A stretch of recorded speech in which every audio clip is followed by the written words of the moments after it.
Salam, hər vaxtınız xeyir. Mən Sefstad Az komandasından Nərmin. Sefstad Az hal-hazırda tələbələr və abituriyentlər üçün faydalı məhsullar təqdim eləyir və bugünkü qonağımız bizim Fidan xanımdır. Fidan xanım Azərbaycan Dövlət İqtisad Universitetində təhsil alır və biz onunla bu gün ixtisası haqqında məlumatları birlikdə eşidəcəyik.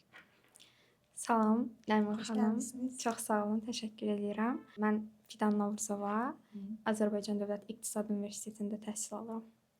Hal-hazırda neçənci kursunuz Fidan xanım? Hal-hazırda 2-ci kurs tələbəsiyəm. Tələbəlik həyatı necə gedir? Tələbəlik həyatı yaxşıdır. Yəni mən düşünürəm ki, maksimum nə dərəcədə faydalana bilirəmsə bu dövrdən, o dərəcədə yəni faydalanmağa çalışıram.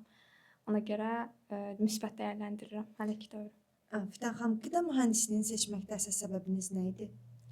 Əslində qida mühəndisliyi haqqında belə çox da fikrim yox idi, amma ki yəni ümumiyyətlə bu cəmiyyətimizdə yayılmış bir fikirdir ki, məsələn, qida mühəndisliyi nədir ki, yəni sən gedib sonra harda işləyəcəksən, məsələn, bu kimi suallar verilir qəbul olandan sonra.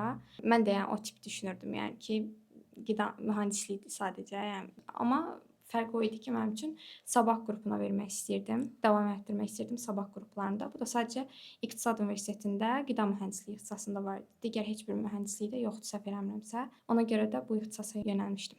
Sizin əvvəldən məlumatınız var idi ki, universitetlərdə sabah qrupları var və araşdırmışdınız Bəli. ki, sabah qruplarına ixtisas almaq mümkündür. Birinci kursda mən qida mühəndisliyi ikili diplom ixtisasında təhsil almışam və onun giriş balı digər indiki oxuduğumdan daha yüksəkdir və orada belə bir şərt var idi ki, biz 1-ci və 4-cü kursu Azərbaycanda, 2 və 3-ü isə Türkiyədə Ege Universitetində təhsil almalıydıq. Bunu bilirdim o ixtisas haqqında.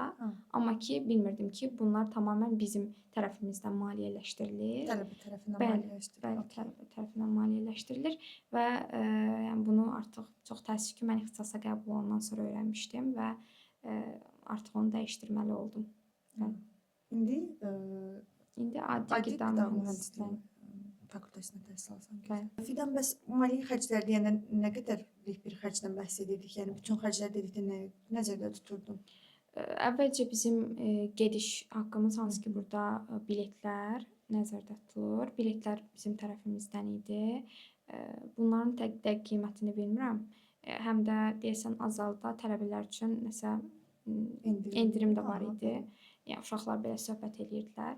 Daha sonra universitet ödənişli idi. Halbuki biz burada pulsuz ixtisasda oxuyurduq. Amma artıq Ege Universiteti üçün biz minimum 2000 AZN-dən başlayaraq hər il ödəniş eləməli idik. Bu 2 il olurdu, yəni 2 və 4-cü kurslar. Daha sonra orada yataqxana var, hansı ki bu korpusdur və orada da yaşamaq üçün minimum 300 manat artıq lazım idi. Həm də yəni bunu əgər nəzərə alsaq ki, Türkiyədə TL məzən ümumiyyətlə çox dəyişkəndir, stabil deyil. Yəni qiymətlər də tez-tez dəyişə, qalxa və yaxud da düşə bilər. Daha çox qalxmağı bizə mənfi təsir göstərərdi. Bəs sənin üçün çətin olmadı o keçid mərhələsi? Çünki eyni fənlər idimi, yoxsa fərqli-fərqli fənlərdən sən imtahan verdin? Necə oldu o proses? Biz digər qidalarla demək olar ki, eyni fənləri keçirdik, lakin bizdə əlavə fənlər var idi. Məsələn, biz 1-ci kursun 1-ci semestrində 9 fən keçmişik. 1-ci kursun 2-ci semestrində isə 10 fən keçmişik. Bunu belə kimə deyirik, hamısı şok olur ki, siz necə 10 fən verirsiniz? 10 imtahan demək. Bəli. Bu ondan irəli gəlirdi ki, fənlərin artıq olması Ege Universitetində şagirdlərə nələr tədris olunurdusa, eyni ixtisaslar bizə də tədris olunurdu ki, biz artıq Ege'yə getdikdən sonra hər hansı bir çətinlik çəkməyək, artıq bizim əksiklərimiz olmasın. Əksik fənlər artıq əlavə dərslər deməkdir çünki orada.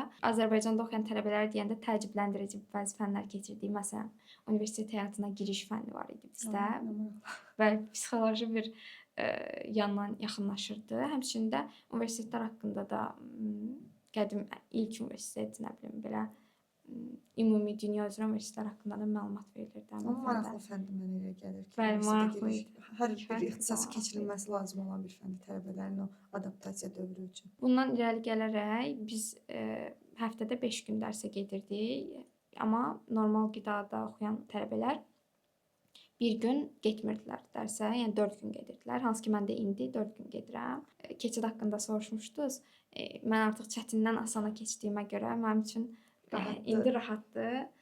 Amma ki bir də belə sual verirlər ki bizə, hansı ki bəzi qrup yoldaşlarım, onlar təhsilini davam etdirmək üçün Türkiyəyə getdilər. Onlar bizə sual verirlər ki, əgər getmirdinizsə niyə görə bu ixtisası, yəni heç yəni peşman olmursunuzmu? Yəni siz o qədər əziyyət çəkirsiniz, 10 imtahan verirsiniz, amma davam eləməyəcəksiniz, 2 diplom əldə eləməyəcəksiniz. Mən onda deyirdim ki, getməsəm də əlavə keçirilən fənlərdən çox böyük dəyərlər qazanmışam. Məsələn, buna nümunə olaraq bir fənnimizi gətirə bilərəm. Karyera planlaması fənnini keçirdik. Orada kifayət qədər bizi iş mühitinə hazırlamaq üçün və sairə ümumiyyətlə həyatımız üçün, sosial həyatımız üçün çox dəyərli məlumatlar verirdi. Məsələn, bir dərsimiz var idi, o sadəcə CV və rezumenin hazırlanması idi. Yəni onu bir dərs boyunca 80 dəqiqə keçməyimiz mənə çox böyük faydalar qatmışdı. Həmçinin müəllimimiz də Sevinç Bruziyeva idi. Ona da buradan təşəkkür edirəm bu fənni bizə möhtəşəm şəkildə tədris elədiyinə görə. Gözəl. Bəli, əslində düşünürəm ki, bütün universitetlərdə bu tipli təlimlər də olsa verilməlidir ki, tələbələr gələcək karyera həyatına hazırlaşsınlar deyə.